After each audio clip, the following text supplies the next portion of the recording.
सच्चिदानंद सद्गुरू श्री धम्म चैतन्य महाराज, सच्चिदानंद ब्रह्म चैतन्य समर्थ सद्गुरू श्रीराम महाराज, रामपंचायत यांच्या चरणी नमस्कार.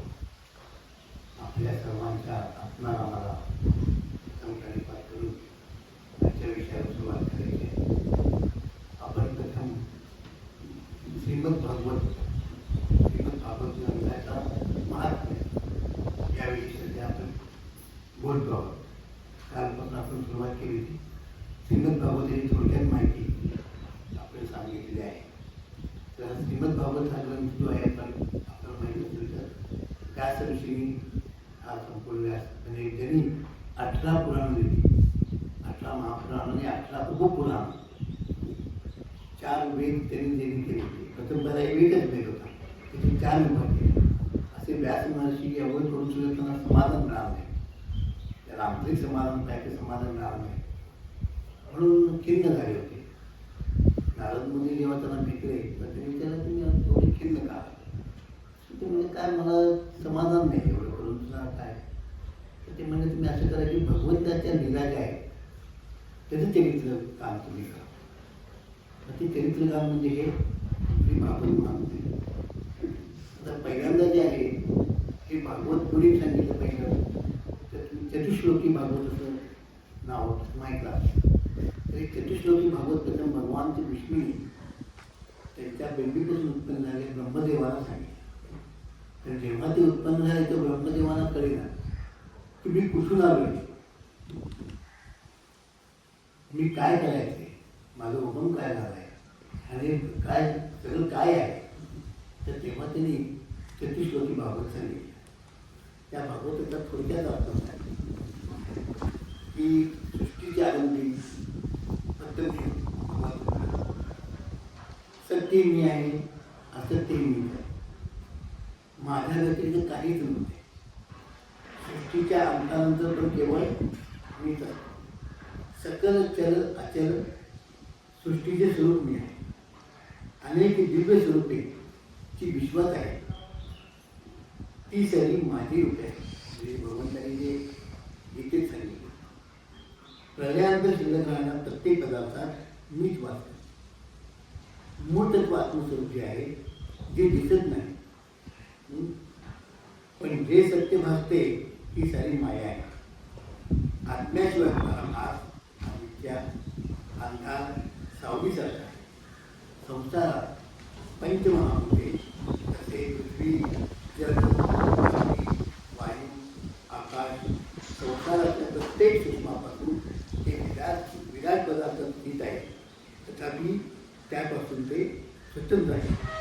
तसे मी आत्मस्वरूपात सर्वांतर्यामी प्रत्येकाच्या मध्ये असून तरी पण मी स्वतंत्र आहे.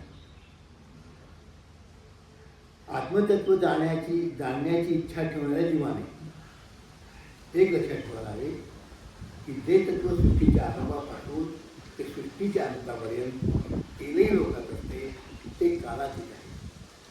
म्हणजे भूत भविष्य वर्तमानात एक समान आहे. तेच आत्मतत्व आहे.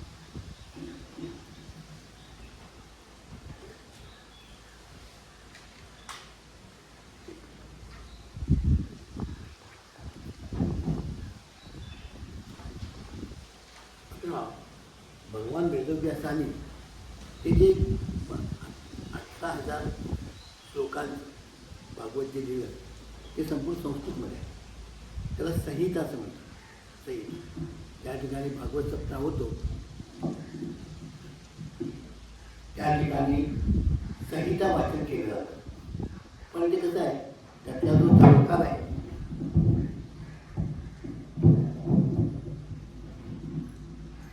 जे जाणकार आहे ते एके ठिकाणी बसून फक्त आपापलं वाचतात. संस्कृतमध्ये आहे ते मला कळत नाही. पण हे जे गणेशदास म्हणून आहेत त्यांनी त्या व्यासाने लिहिलेल्या संहितेचं ओळीबद्ध मराठी रूपांतर केलं. जसं दासबोध किंवा ज्ञानशील पारायण सामुदायिक पारायण तसं आतापर्यंत भागवताचं पारायण नाही. जे काय कथाकार ते सगळ्या कथा सांगतात. मग काही सगळे वाद्यासुद्धा सांगतात, काही आपल्या भावात्मक सांगतात, काही आध्यात्मिक सांगतात. पण ते सगळ्यांना पालन करता येईल अशा प्रकारचा हा ग्रंथ त्यांनी तयार केला. आणि त्याचं जेव्हा प्रकाशन झालं आणि पहिला जेव्हा भागवत त्यांचा सप्ताह होता तेव्हा आम्हाला त्यांनी बोलवलं. पण पुढे बळवायला जायचं आपलं पुढचं रिझर्वेशन असल्यामुळे फक्त आम्ही एकच दिवस इथं हजर राहिलो होतो. पण त्याच्या एका दिवसाचं आम्हाला फार छान वाटलं. नंतर आम्ही चातुर्मासामध्ये याचं पालन केलं. नियम दररोज जेवढी 10 पाला 15 पाला तुम्ही सगळी वाचायचे ते 4 महिन्यात संपवायचे.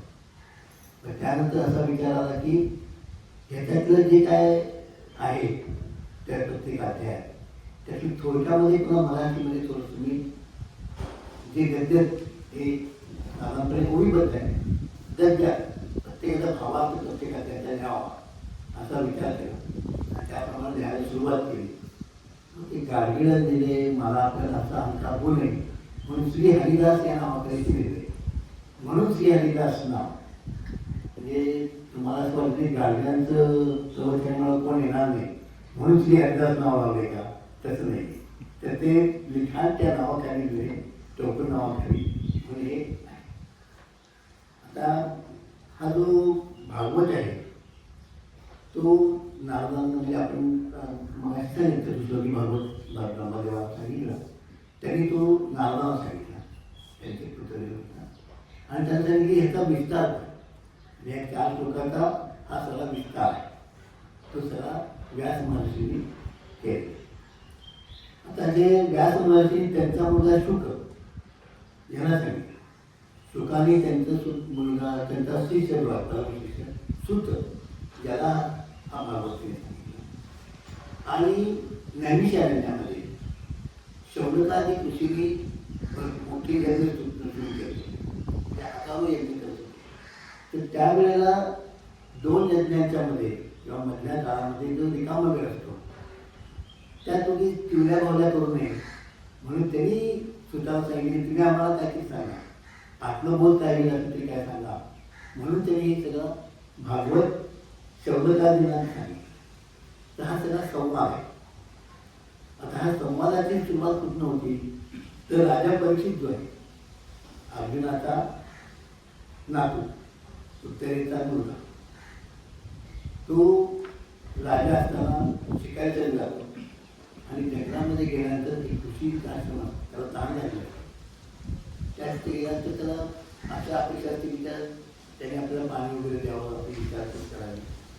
पण ते समाधीस्थ झाले असं म्हणजे त्यांची ध्यान झाला चालू त्याला कळत नाही हा वगैरे वगैरे काय त्याला वाटते की हा माणूस देऊ त्याला आपली काय सेवा करायला नको म्हणून आपला 2 मुली बसलाय म्हणून ते तिथं त्याच्याकडे पडलेले म्हणून पडलेला साप जो असतो तो साप त्यांच्या गळ्यात टाकतो आणि निघून जातो. नंतर जेव्हा त्यांचा मुलगा येतो तेव्हा तो बघतो की हे असं कुणीच केलं कृत्य असं कुणाला कृत्याला जो आहे तर 7 दिवसामध्ये मृत्यू आणि साप 4 माणूस पाहिजे.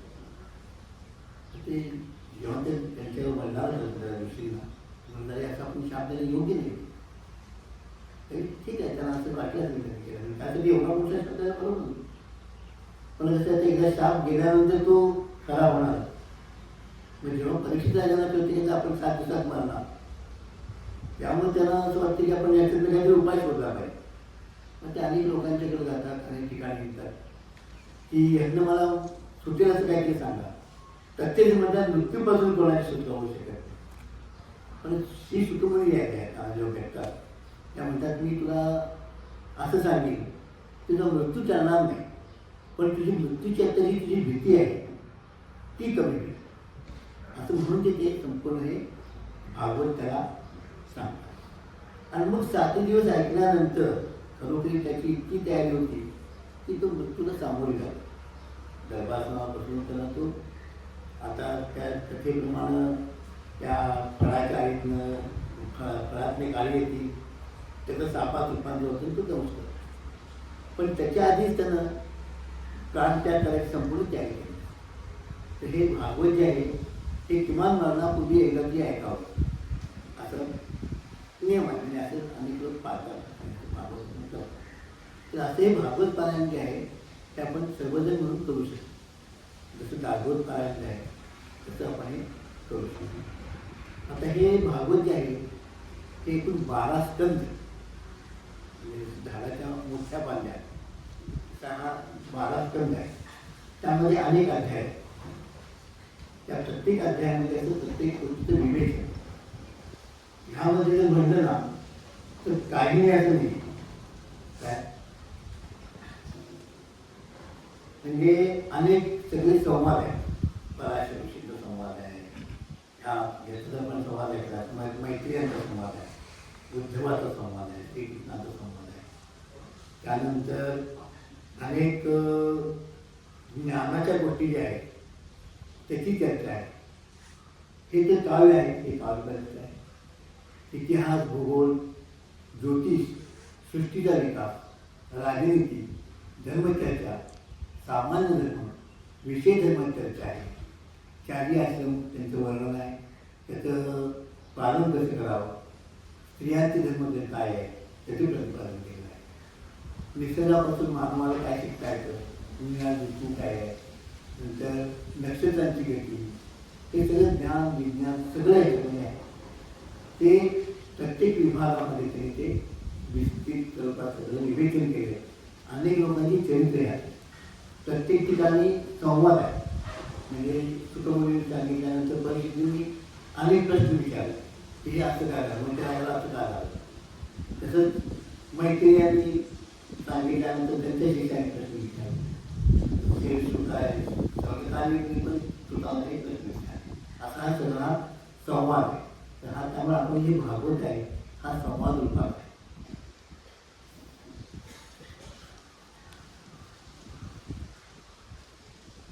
हा जो ग्रंथ आहे ओबीबद्ध ग्रंथ, त्या 12 स्कंदापैकी पहिला जो त्याला आपण बॅकग्राऊंड म्हणतो की याची पूर्वपीठिका असा जो अध्याय आहे त्याच्यामध्ये पुन्हा 5 छोटे छोटे अध्याय आहेत. हे पहिलाच कसं निर्माण झालं, म्हणजे भागवत का झालं त्याचे अध्याय करत आहे. तर आपण काल आपण पहिला एक अध्याय वाचला, एक दुसरा अध्याय मी याच्यावर वाचतो, जसं आपण पारायण करतो आपण, आणि त्याच्यावरती गद्य रूपांतर काय केले हे वाचतो. आणि मग 12 स्कंदामध्ये काय काय कोणत्या कोणत्या गोष्टी प्रत्येक स्कंदात काय काय प्रोटेक्ट स्वरूपात त्याचा आपण एकदा आढावा.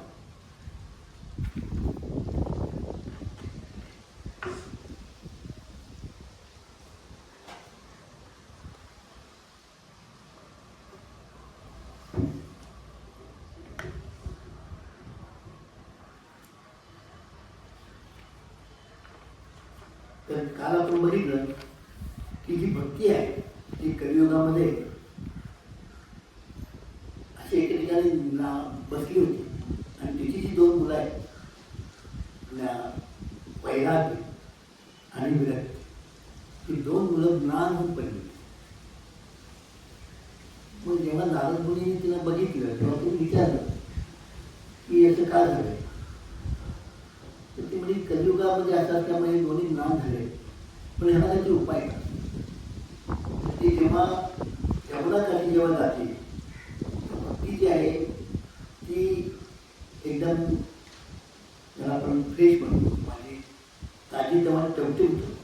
पण ही जी 2 मुलं आहेत विरक्ती आणि वैराग्य, त्यांना काहीच उपाय होत नाही. मग ह्यासाठी काय केलं पाहिजे असं विचारण्यासाठी नारद बद्रीनाथाला जातात, बद्रीनारायणला, आणि ते सनकादिक ऋषी त्यांची काय, आणि मग सनकादिक ऋषी त्यांना उपदेश करतात. तो आता या दुसऱ्या अध्यायात आहे, हा छोटा अध्याय.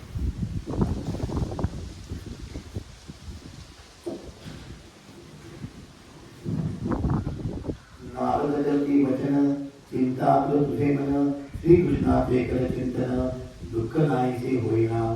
ज्यानी द्रौपदीचे केले रक्षण, गोप सुंदरीचे केले पालन, त्या तू प्राणामय प्रिय जाण. श्रीकृष्ण भगवंतना श्रीराम, तू करता अनंतन भगवंत जाती धावून, श्रेष्ठ कनिष्ठ श्री हनुमान. भक्ता श्रीराम सत्य चैता द्वापार युगात, ज्ञान वैराग्याने होती मुक्त, कलियुगात भक्ती श्रेष्ठ, असे मोक्ष देणारे श्रीराम. याची ठेवून जाण तूच केले निर्माण, तू सुंदरी भक्त प्राण. श्रीकृष्णासाठी श्रीराम तूच केला होता प्रश्न. काय कार्य माझे श्रीकृष्ण तेव्हा अवतरले नारायण. मग भक्तांचे पोषण कर श्रीराम. श्रीहरी झाले प्रसन्न, मुक्ती दिली दासी रूपाने. ज्ञान वैराग्य पुत्र म्हणून तुझं स्वाधीन केले श्रीराम. तुझे मूळ स्वरूप वैकुंठात पृथ्वीवर असती भक्त. तयाचे पोषण फक्त छाया उभे राहिले श्रीराम. मुक्ती ज्ञान वैराग्य घेऊन पृथ्वीवर आलीस आनंदानं. सत्यतेचा व्यापारी राहून पोषण करती झालीस श्रीराम. कलियुग नास्तिकतेने ग्रस्त, मुक्तीशील कुंठित. तुझी आज्ञा घेता क्षणात वैकुंठ लोकी गेली श्रीराम.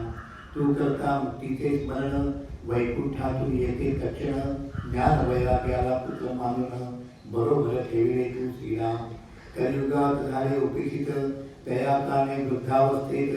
नवजीवन करण्या प्राप्त उपाय मी शोधतो श्रीराम. कलियुग नसे साधारण, आत्मा मी श्री अनेकाचाच म्हणून घेणार नाही श्रीराम.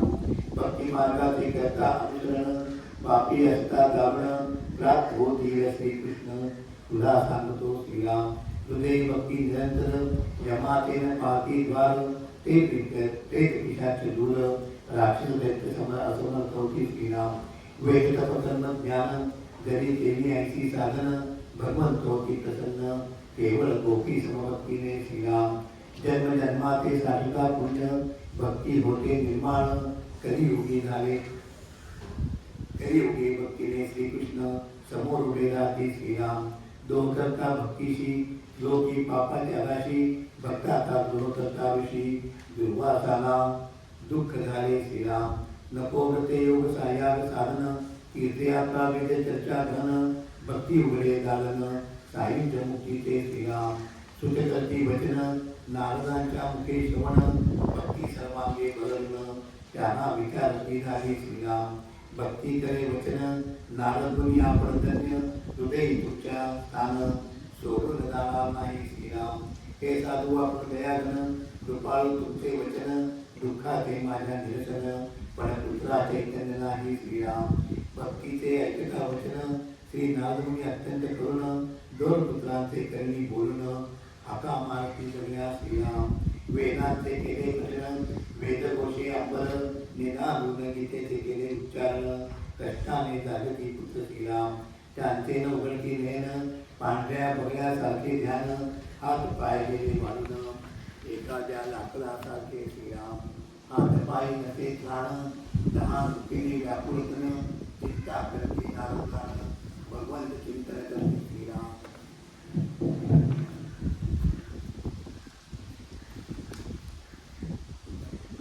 तो ध्वनी आला, तो आला आकाशातून. चिंतेचे नाही कारण, सफल होती प्रयत्न. सत्कर्म एखादे करता श्रीराम. कोणाचे करावे ध्यान, कोणत्या सत्मार्गाचे अनुष्ठान. संत महात्मे करतील कथन, वृद्धावस्था तो बजाईल श्रीराम. ध्वनी जो झाला गगनात, म्हणजे आकाशाने ध्वनी जो झाला गगनात. सर्वांनी ऐकला कानात, असे त्याचा गुण अत्यंत. साधन सांगितले नाही श्रीराम. कोणत्या संताची भेट घडेल, कैसे साधन मुक्त कळेल. नारद मुनींना लागे कर्म, तीर्थक्षेत्री विचारते विष्णा श्रीराम. नारद मुनींचे म्हणणे ऐकून, कोणी न सांगती साधन. त्रिकाल लोके हा आधार मागून, आश्चर्य करते सगळे श्रीराम. वेदघोष वेदांचे पुत्र, गीतेचे वारंवार उच्चारण. न जागती भक्ती वैराग्य ज्ञान, उपायाचे सेना श्रीराम. नारद मुनींना नाही ज्ञान, काय करतील सामान्य जन. ऋषी न करतील समाधान, असाध्य गोष्ट वाटते श्रीराम. नारदाने केले चिंतन, गाठले त्याने बदलीवन. ज्ञान वैराग्य देण्यास जीवन, मी येथे तप करीन श्रीराम. तो सरकाधिक मुनी साक्षात, कोटी सूर्यासंग ज्ञान श्रेष्ठ. त्याची व्यक्ती भेट, महत् भाग्य निवडते श्रीराम. नारदाची वचन, कृपा करून साधना साधन. आपण महान योगी बुद्धिमान, पूर्वजांचे कोवळे तुम्ही श्रीराम. सदैव कीर्तनी रममान, वैकुंठात तुमचे स्थान. भगवंताच्या विनामृताचे पान, भगवत कृपा जीवनाधार श्रीराम. श्री हरी शरण मम मुनिं साधन, तुम्हा बाधित 5 वर्षाचे निष्ठा बालक वृद्धावस्था होत नाही श्रीराम. भगवंता ते वारंवार जय विजयाच्या तुझी कारण गोड आवडत प्राप्तन पृथ्वी तलावर गेले श्रीराम. सौभाग्याने आपले दर्शन दीन दयाळू आपण आपला हिमामी सांगे साधन अनुष्ठान साधना श्रीराम. भक्ती वैराग्य ज्ञान कोणत्या मागे सुखप्रदान कैसे होईल चैतन्य प्रतिष्ठापना कैसी करू श्रीराम. सरकारी प्रतिवचन देवाची चिंता द्या सोडून प्रश्न ठेवा आपले मन साधन उपाय सांगतो श्रीराम. नारदमुनी आपण धन्य श्रीकृष्ण भक्ताचा अग्रगण्य उपाय आहे विद्यमान भक्ती योगाचे सूर्य तुम्ही श्रीराम. भक्ती करता यज्ञ नसे ते आश्चर्य कारण भक्तीची पुनर्स्थापना करणं कार्य भगवत भक्तांसाठी श्रीराम. उद्धाराचे अनेक मार्ग प्रगट करता प्रती अति कष्ट त्यातून सहज होई सुख होईल प्राप्त गुप्त साधन भावून भक्तीचे श्रीराम. भगवत भक्तीचे करण्यास साधन अनिवार्य सत्पुरुषाची भेट घडणं आकाशवाणीने सांगितले साधन हे सांगतो आम्ही श्रीराम.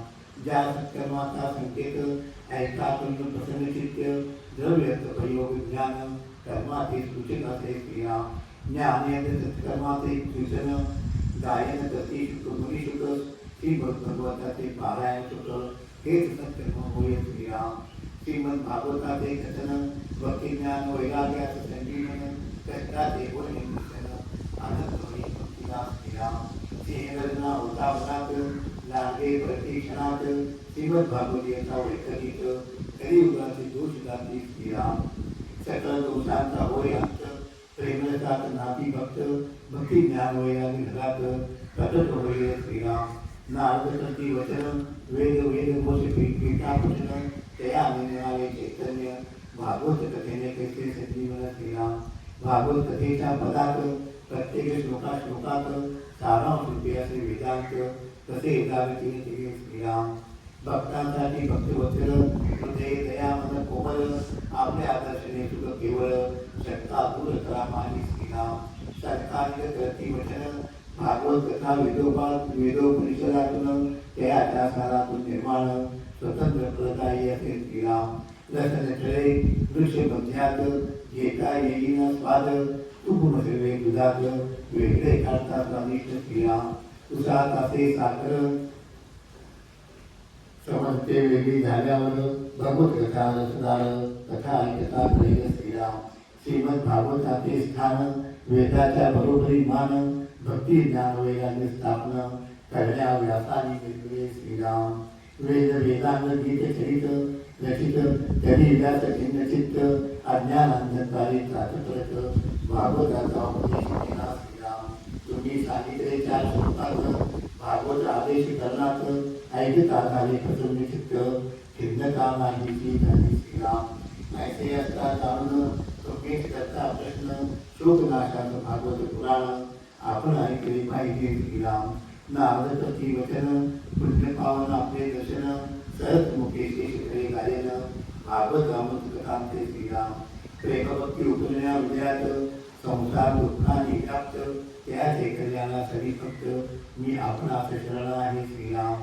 जन्मोजन्मीचे होता संचित पुण्य योगे सत्संग प्राप्त मद मोहांतर कालापारत विवेक होते होतो श्रीराम. श्री पद्मपुराण मुद्रकले श्रीमद भागवत महात्मे सरत कुमार नारद सोमवार अध्याय 2 श्रीहरिचरणी अर्पण. आता हे जे आहे हे कोविड पद्धती आहे हे समजण्यास सोपं आहे. मी मुलाची जी काय सांगितलं ते त्याच्यामध्ये संपूर्ण त्याच्यासाठी वेगळे कुठेही जर शब्द नाही संस्कृत शब्द कुठेही नाही तरी पण त्याचा एक स्वार करण्यासाठी म्हणजे त्याचं आणखीन छोटं ज्याला बाबा एवढं सगळं वाचायला वेळ नाही त्याला एक पान वाचलं ते त्याचं कळावं असं रूपांतर केलं त्याचं वाचून आपण तहान जे असतात त्याच्यामुळं मध्ये जरा थोडंसं ब्रेक होतं त्यामुळे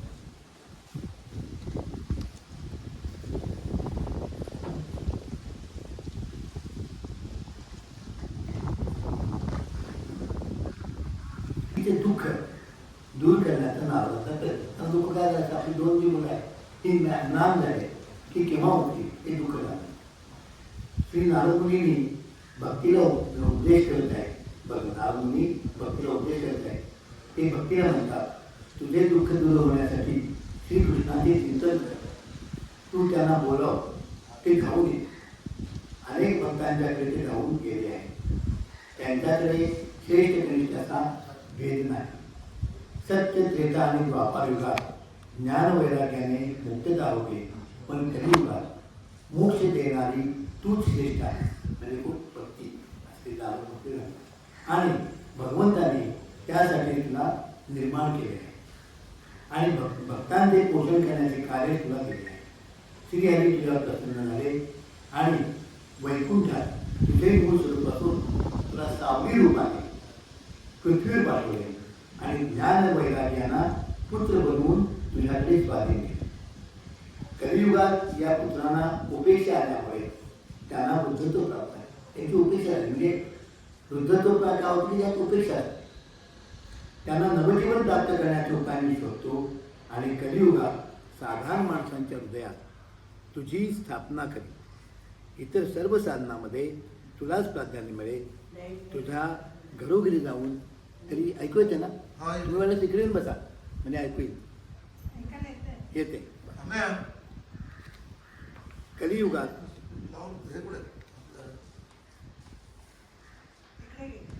इतर सर्व साधनामध्ये तुलाच प्राधान्य मिळेल. तुझ्या घरोघरी जाऊन प्रचार करून तुला सन्मान प्राप्त करून देईन. अन्यथा श्रीहरीचा दास म्हणून घेणार नाही असं नारद भक्तीला सांगतात. तुझे अनुकरण करणारा पापीसुद्धा सायुज्य मुक्ती प्राप्त करी. गोपींच्या भक्तीने श्रीकृष्ण प्रसन्न झाले. तुझा द्रोह करणाऱ्यांना दुःख प्राप्त होईल, जसे दुर्वास ऋषींना झाले. या आश्वासनानंतर भक्तीचे दुःख निरसन झाले आणि ती श्री नारदमुनींना म्हणाली, आपण धन्य आहात. तुझेच हृदय स्थान सोडून कोठेही जाणार नाही. या पुत्रांना चैतन्य नाही ते प्राप्त करून द्या. भक्तीच्या विनंतीमुळे श्री नारदमुनींना करुणा प्राप्त झाली. त्यांनी पुत्रांच्या कानामध्ये वेदांचे आणि गीतेचे उच्चारण केले. या वेदघोषाने आकाश निर्माण गेले. ते दोघेजण जागे झाले, पण त्यांच्यात कोणतेही प्राण नव्हते. हातपाय लाकडासारखे झाले होते, डोळे निस्तेज होते, तहान भुकेने व्याकुळ होते. याची चिंता वाटल्याने श्री नारदमुनींनी श्री भगवंताचे चिंतन केले आणि आकाशवाणी झाली की चिंतेचे कारण नाही. एखादे सत्कर्म केल्यानंतर प्रयत्न सफल होते. कोणते सत्कर्म करावे वे कोणाचे ध्यान करावे हे संत सांगते. हे ऐकल्यावर नारद मुनींना तळमळ लागली व त्या संतांना शोधण्यासाठी ते बद्रीवनात गेले. तेथे त्यांना सनकादिक ऋषींची भेट झाली. आली का?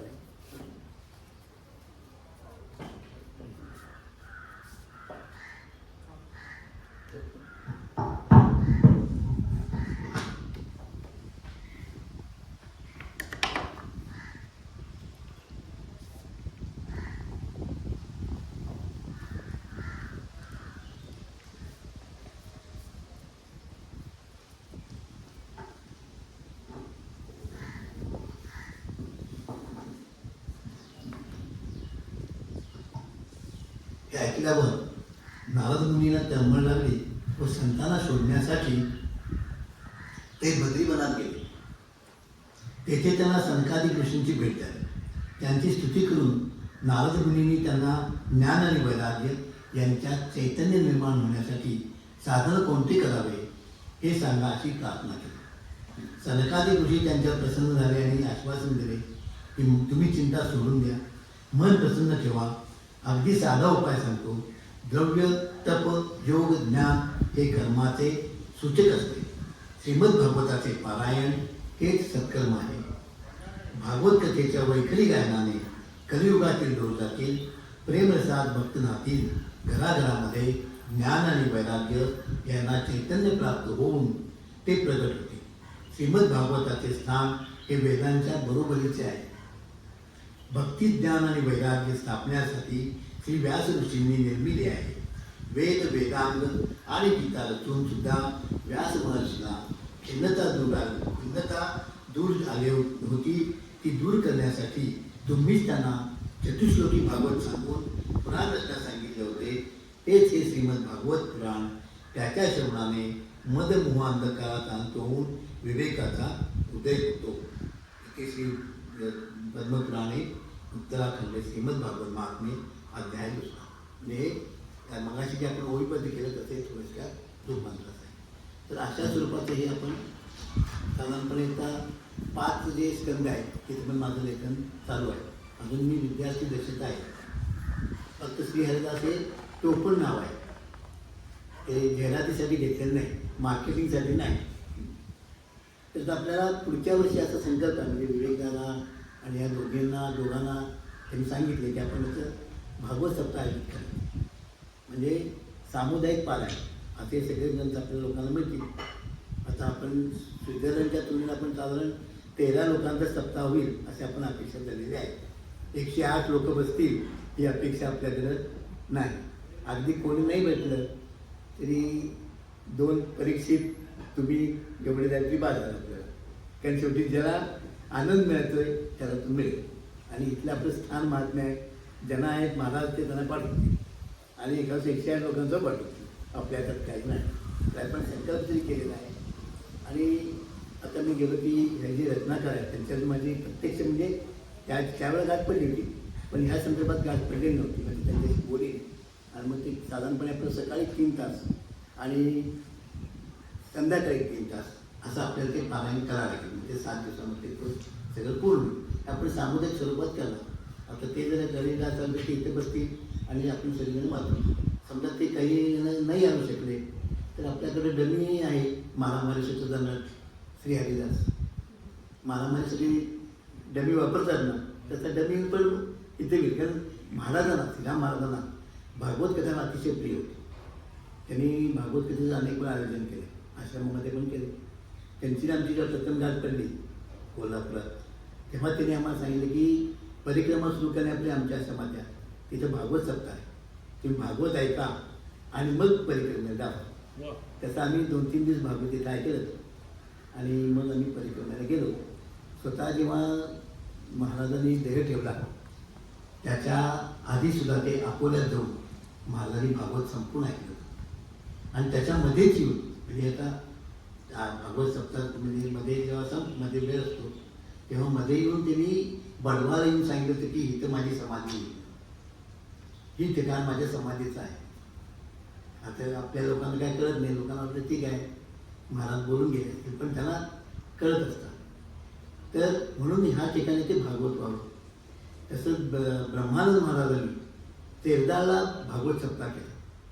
त्यांनी हस्तलिखित स्वरूपात तिथं अजून पोथी आहे, तिथं भागवत सप्ताह त्यांनी केला होता. तर तिथं पण सप्ताह असा व्हावा असा संकल्प आहे. तिथल्या तेरदाच्या लोकांनी दत्त जयंतीच्या आधी 7 दिवस करूया असं त्यांनी ठरवलं आहे. शेवटी मुखे बोलवी सद्गुरू बुद्धिदाता अहम बहारा वाघवी कोण माता, त्यांची जी इच्छा आहे त्याप्रमाणे सगळं आपण प्रयत्न करायचा. अन्यथा स्वांतायच सुखाय, आपल्यासाठी आनंद राम मिळतो पण हा सगळ्या लोकांना वाचावा एवढाच आपला उद्देश आहे. आता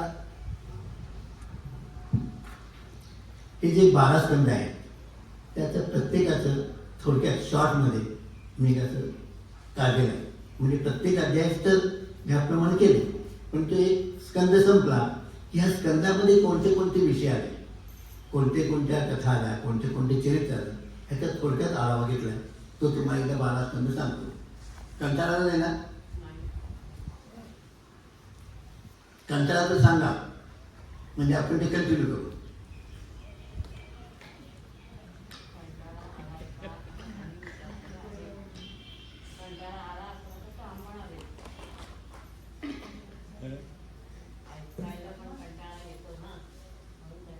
नाही कंटाळा असेल तरी था म्हणणं नाहीये, म्हणजे कंटिन्यू करीन मी लवकर. त्यामध्ये थांबता येत नाही. हा म्हणून मी मगापासून सांगतो की तुम्ही पुढे बसा. मी काय कुठलेही प्रश्न विचारणार नाहीये, त्यामुळे घेऊ नका. मी गणितातले कुठले इक्वेशन तुम्हाला विचारणार नाहीये. हा किंवा आता मी काय सांगितलं सांगा की तुम्ही पेंगत होता असं काय मी बघणार नाही.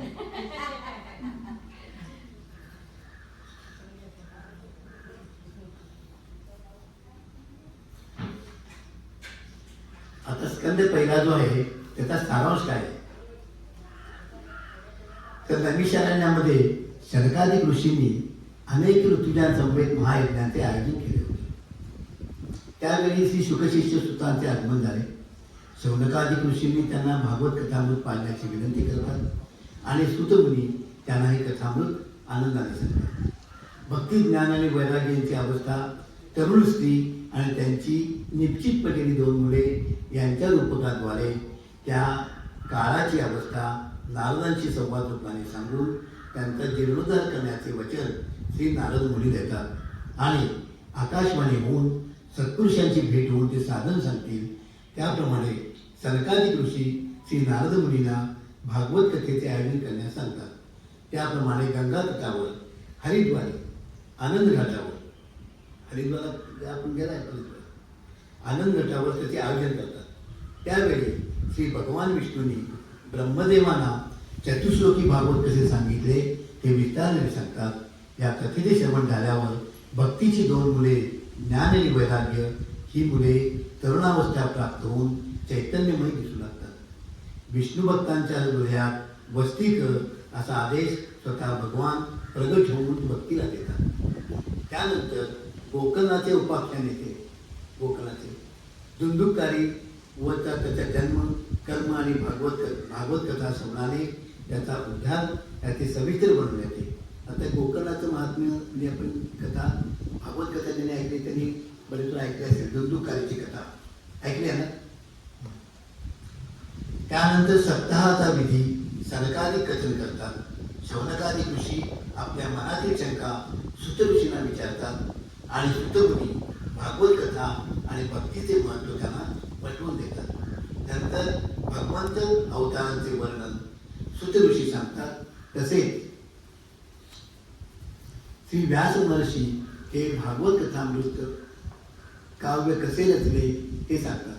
त्यानंतर नारदांचे पूर्वचरित्र येते आणि सामान्य मुलगा ब्रह्मर्षीपदी सत्संगामुळे कसा विराजमान होतो याचा इतिहास आपणास समजतो. नारदांचे चरित्र पण या स्कंदामध्ये आहे.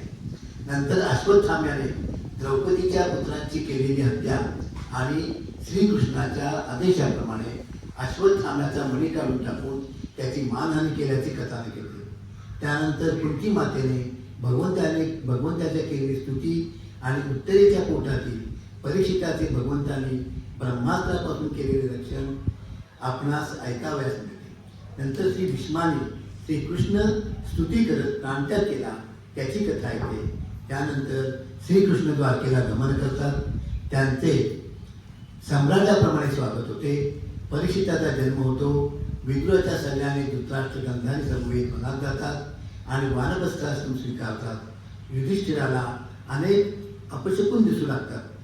पराभूत मनाने द्वारकेतून आलेला अर्जुन श्रीकृष्णाने यादव कुळाचा संहार झाल्यावर अवतार समाप्ती केल्याचे त्यांना सांगतात.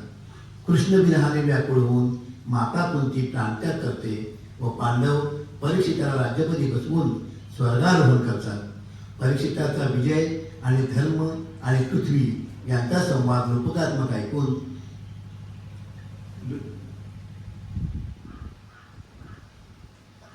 ऋषीचे आगमन आणि त्याचे राजा परीक्षिताकडून कलीचे आगमन आणि त्याचे राजा परीक्षिताकडून दमन कसे होते ते आपणास समजते.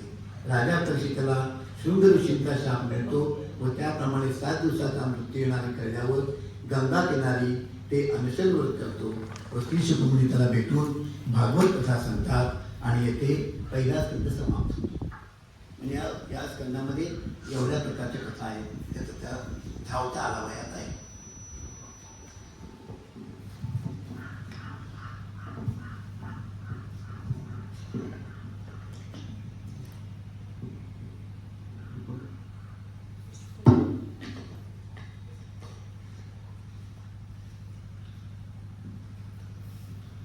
दुसरा स्कंद जो आहे तो पुरुष संस्थानु वर्णन असा आहे. राजा परीक्षेच्या मनात अनेक शंका असतात. आता ते सुखमुनी त्यांना सांगतात की त्याच्यातून काय सांगतात महाभावाला सांगतात. तेव्हा त्याला काही शंका असतात ते विचारतात. त्याचे निरसन श्री सुखमुनी या स्कंदात करतात. ते सांगतात राजा तुझे आयुष्य 7 दिवसांचे आहे. पारलौकिक साधन करून स्वहित साध्य आणखीन कल्याण करून घे. त्यासाठी ध्यानविधी कोणता करावा हे सांगतात व भगवंताचा विराट स्वरूपाचे वर्णन करतात. नंतर भगवंताच्या स्थूल आणि सूक्ष्म रूपाची धारणा, कर्ममुक्ती आणि सायोज्य मुक्तीचे वर्णन करतात. पुढे विभिन्न देवतांची उपासना, कोणत्या कार्यासाठी कोणत्या देवतेची उपासना करावी, म्हणजे आता जी व्रत आहे, लक्ष्मी व्रत आहे, ते व्रत, त्या सगळ्या व्रतांची माहिती आता आहे.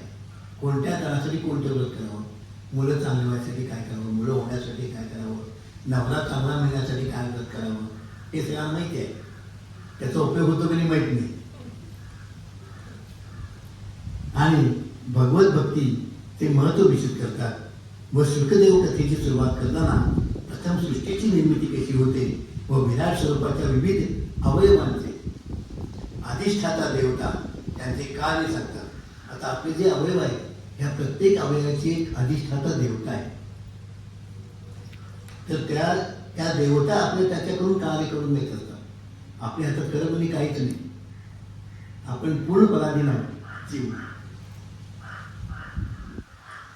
जे ब्रह्मदेवानी नारदांना सांगितले ते भगवंतांनी वेळोवेळी जे अवतार घेतले ते वराहापासून कल्कीपर्यंत कोणाच्या पोटी कोणता अवतार घेतला व त्या अवतारात कार्य कोणते केले हे सांगतात.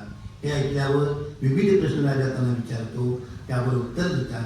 भगवंतांनी ब्रह्मदेवाला उपदेशलेले चतुश्लोकी भागवत विवरण करतात. त्यात त्याची 10 लक्षणे सांगतात व विराट पुरुषाचे विविध अवयव कसे तयार झाले हे ते सांगतात. ते पुढे म्हणतात की राजा, चराचर प्राण्यांचे निर्माण, विकार जन्मसृष्टी कशी तयार होती, पण भगवंत हे सर्व करत असूनही तो त्यापासून वेगळा आहे याचे तुला ज्ञान दिले. आता पुढे काळाचे मोजमाप व पापकल्पांचे वर्णन सांगितले. शांत चित्ताने श्रवण कर. हे सर्व ऐकल्यावर शौनकादिक ऋषी सुतांना विचारतात की विदुर आणि मैत्रेय ऋषींचा संवाद कोठे व कसा झाला ते विचारतात. तेव्हा या प्रश्नाचे उत्तर श्री शुकमुनी राजाला दिले. ते पुढील स्कंधात सांगत नाही. या ठिकाणी दुसरा स्कंध संपला. असे 12 स्कंधांचा आहे. ऐकायची तयारी आहे सगळ्यांची? कंटिन्यू करू.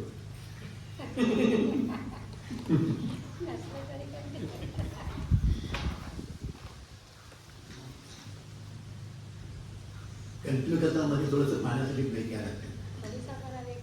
काय आहे, प्रथमच हा प्रसंग असल्यामुळं उन्हाळाही थोडे होते आणि थोडीशी टेन्शनमुळे पण थोडीशी का असं काय?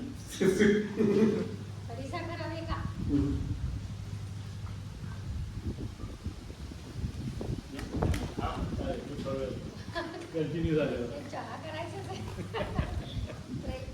त्याला तर मला का उपयोग नाही म्हणून त्यांनी ऑफर करण्याचा. मग आपण ब्रेक घेऊन पण चहा घेऊ शकतो बरं का. मध्ये वाटल्यास आपण थोडं थांबून चहा घेऊन पुन्हा बसू, चालेल ना? हो. हा स्कंद म्हणते, मग तुम्ही मध्ये ब्रेक घ्या थोडा. तुम्ही सरळ वाचताय काय? हां मग एखाद पान मी वाचू शकतो तुम्हाला जर विश्रांती पाहिजे. नाही, त्यासाठी नव्हे. म्हणजे हां, ब्रेक नंतर तुम्हाला वाचायला देतो. नाही, तुम्हाला पाहिजे असेल तर मी काय आहे, माझा अक्षर तुम्हाला कळेल की नाही यावर गॅरंटी नाही. तुम्हाला केमिस्ट्री जायला गेले. वाचा. आता स्कंद तिसऱ्याचा सारांश काय आहे तर कपिलाख्यान आहे. कपिलाख्यान थोडक्यात काय आहे, कपिल हा अवतार आहे. त्यांनी आपल्या आईला उपदेश केले. त्याला सांख्ययोग म्हणतात. सांख्ययोग जो आहे त्याचा उपदेश कपिल मुनीने आपल्या आईला केला आहे. श्री शौनक ऋषींच्या प्रश्नाचे उत्तर देताना सुत मुनी मैत्रेय आणि विदुर महाराजांचा संवाद आणि त्या योगे कपिल भगवान अवतारलेला या स्कंधात सांगणार आहे. यमुना तटी श्री विदुर महाराज आणि मैत्रेय ऋषींची भेट होते तेव्हा विदुर महाराजांच्याकडून महाभारत युद्ध आणि श्रीकृष्ण अवतार समाप्तीची वार्ता समजते. तेव्हा ते त्यांना श्रीकृष्ण भगवंताच्या कथा लीला सांगण्याची विनंती करतात. त्याप्रमाणे श्री उद्धव महाराज श्रीकृष्ण बाललीलांचे वर्णन करतात. त्यानंतर मथुरेतील कंसवध शिशुपालातील राक्षसांचा संहार, पांडवांना सहाय्य करून युद्धात जय मिळवून देऊन त्यांना राज्य प्रदान करतात. त्या लीलांचे वर्णन करतात. त्यानंतर विदुर महाराजांच्या प्रश्नांचे उत्तर देताना मैत्रेय ऋषी सृष्टीक्रमाचे वर्णन करतात. विराट शरीराची उत्पत्ती कशी झाली, त्यातून सृष्टी कशी निर्माण झाली, 4 वर्णांची निर्मिती कशी झाली हे सांगतात. त्यावर विदुर महाशय काही शंका विचारतात की मायेची निर्मिती कशी झाली, जीवाला कर्मामुळे दुःख का प्राप्त होते, त्याचे निरसन मैत्रेय ऋषी करतात.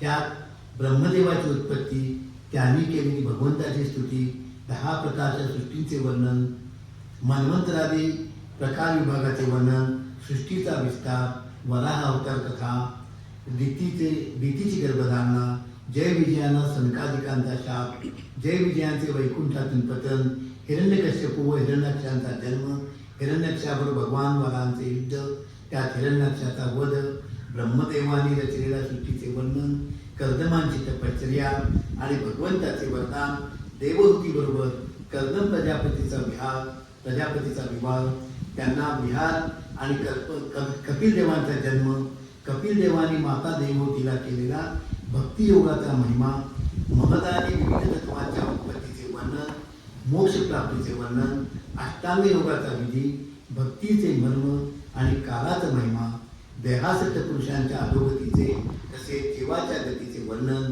भक्तीचे योगाचे वर्णन, देवहूतीला तत्वज्ञान बोध व त्याप्रमाणे तिने केलेल्या अनुष्ठानामुळे तिला झालेली मोक्षप्राप्ती ही आपल्या 3ऱ्या स्कंदामध्ये हे सगळे झालेलं आहे. आता जो 4था स्कंद आहे तो आपण घेऊया, नंतर मग आपण मध्ये ब्रेक करू चहासाठी.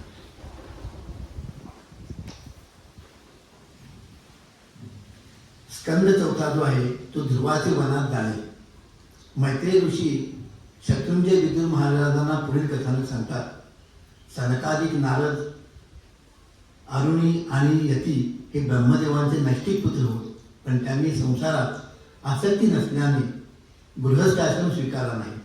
पण असत्य हा ब्रह्मदेवांचा मुलगा त्याने म्हणजे आसक्ती बरोबर विवाह केला आणि त्यांना दंभ आणि माया ही 2 आपत्ती झाली. दंभ आणि मायेच्या संगमामध्ये लोभ, लबाड, क्रोध, हिंसा, कलह निर्माण झाले. त्यांचा जन्म त्यातून झालेला आहे. आणि त्यांना दुरुक्ती नावाची बहीण मिळाली. कलहाने दुरुक्तीपासून भय आणि मृत्यू निर्माण केले आणि दोघांच्या मिलनापासून यातना आणि नरक झाले. हा अधर्माचा थोडक्यात इतिहास आहे. हा अधर्म टाकून दे. आता धर्माचे वर्णन आहे. श्रीहरींचे वंशज म्हणजे श्री ब्रह्मा, त्यांच्या अंशाने स्वयंभू मनू, त्याची पत्नी शतरूपा यांना प्रियव्रत आणि उत्तानपाद हे पुत्र झाले. उत्तानपादाला 2 पत्नी होत्या, सुनीती आणि सुजी. त्यात आपल्या सगळ्यांना माहिती आहे ध्रुवाची. सुनीतीचा पुत्र ध्रुव, तर सुरुचीचा उत्तम. सुरुची उत्तमपादाची लाडकी असल्याने त्याने तिच्या मुलाला सिंहासनावर बसवले आणि ध्रुवाला बसवले नाही. तू माझ्या पोटी जन्माला आला नसल्यामुळे तुला सिंहासन मिळणार नाही असे तिने सांगितले. तपश्चर्येने नारायणाची कृपा प्राप्त केलीस तर माझ्या पोटी जन्मलास तर तुला सिंहासन मिळेल असे सुरुचीने ध्रुवाला सांगितले. या कटुवचनाने छोट्या कोमल मनाचा ध्रुव उसासे टाकू लागला आणि रडत आपल्या मातेकडे म्हणजे सुनीतीकडे लावला. सुनीतीने त्याची समजूत घातली. सुरुचीच्या बोलण्याने तिच्याबद्दलची द्वेषबुद्धी मनात ठेवू नकोस आणि मनामध्ये सतत भगवंताची आराधना कर आणि त्यांच्या चरणकमलांना शरण जा. त्यांचे सोडून कोणाचे चिंतन करू नकोस, त्यांचेच भजन कर. श्रीहरी तुझे दुःख दूर करतील असं तिनं आईनं आपल्या त्या ध्रुवाला सांगितलं. मातेचा उपदेश ऐकून ध्रुव मन स्थिर केले ध्रुवाने आणि नगरातून बाहेर पडला. वाटेत श्री नारद महर्षी त्याला भेटले. त्याच्या सर्व वृत्तांत ऐकून श्री नारद महर्षींनी त्याला उपदेश केला. खेळण्या बाबण्याची कृती बस आहे. तू मान अपमान मानू नकोस, कारण तेच असंतोषाचे कारण आहे. मनुष्याला आपल्या कर्मानुसार दुःख प्राप्त होते. देवाधीन परिस्थितीचा विस्वीकार करून त्यातच समाधान मानणे आवश्यक आहे. आईने सांगितले योग साधन अवघड आहे. जन्मोजन्मी कठोर साधन करून सुद्धा भगवंत साध्य होत नाही. त्यांचा ठाव लागत नाही. व्यर्थ हट्ट सोडून दे आणि घरी परत जा. हे ऐकल्यावर श्री ध्रुव नारायणांना म्हणतात, मी क्षत्रिय असल्याने माझ्यात नम्रतेचा अभाव आहे. मला सर्वश्रेष्ठ पद हवे आहे. त्या पदासाठी असेल तो मार्ग मला सांगा. ध्रुवाचे बोलणे ऐकून श्री नारद प्रसन्न झाले. त्याने त्याला उपदेश केला की तू वासुदेवाचे भजन कर, यमुना तीरी प्रस्थान कर. कालिंदीच्या किनारी श्रीहरींचा वास आहे. येथे विधीनुसार कर्म आचरून भगवंताचे ध्यान कर. त्यांची मानस पूजा करून त्यांचे सुंदर रूप मनात साठवून ठेव. त्याचबरोबर ओम नमो भगवते वासुदेवाय या मंत्राचे पुरस्चरण कर. त्यांच्या अवतारांचे चिंतन कर. एकचित्ताने भजन केल्यावर श्रीहरी नारायण भगवान नारायण प्रसन्न होतील आणि तुझी इच्छा पूर्ण करतील. हा उपदेश ऐकल्यावर ध्रुवाने त्यांना प्रदक्षिणा घातली, त्यांना नमन केले. त्यांनी सांगितल्याप्रमाणे मधुवन स्थानी प्रयाण केले. त्यानंतर श्री नारद महर्षी उत्तानपादाकडे गेले, ध्रुवाच्या वडिलांच्याकडे. त्यांचे म्लानमुख पाहून कारण विचारले. नंतर तू ध्रुव गेल्यामुळे ते म्लान झाले. राजाने सांगितले, स्त्री लंपट असल्याने मी ध्रुवाचा त्याग केला. त्याची आता मला चिंता वाटली, मला पश्चाताप होतो. नारद महर्षी त्याला म्हणाले, त्याची काळजी करू नकोस. लोकपालांना अशक्य असलेले कार्य ते करेल आणि तुझी यशकीर्ती वाढवेल. ध्रुव श्री नारदांच्या उपदेशाप्रमाणे ध्रुवाने तप सुरू केले. प्रथम फळे, नंतर झाडांची पाने फुले खाऊन, नंतर फक्त पाणी पिऊन आणि नंतर केवळ वायू भक्षण करून एका पायावर बांधून दुष्टर तप केले. त्यांच्या तपाने ती लोकात थरकाप झाला. लोकपाल श्री नारायणांना शरण गेले. श्री नारायण त्यांना अभय दिले व ध्रुवाला परावृत्त करण्याचे आश्वासन दिले. ह्या ठिकाणी ध्रुवचरित्र जे आहे त्याचे समाप्त झाले.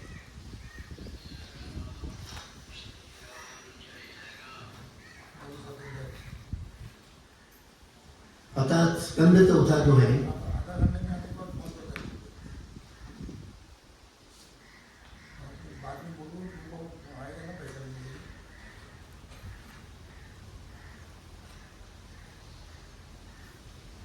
क्यों?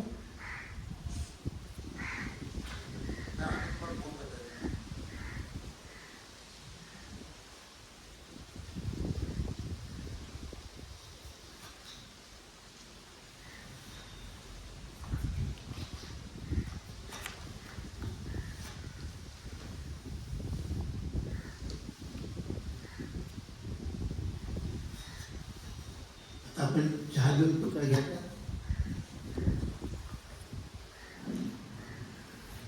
चैतन्य समर्थ सद्गुरु श्री श्रीराम महाराज की जय. राजाधिराज भगवान महादेव की जय. जय जय रघुवीर समर्थ.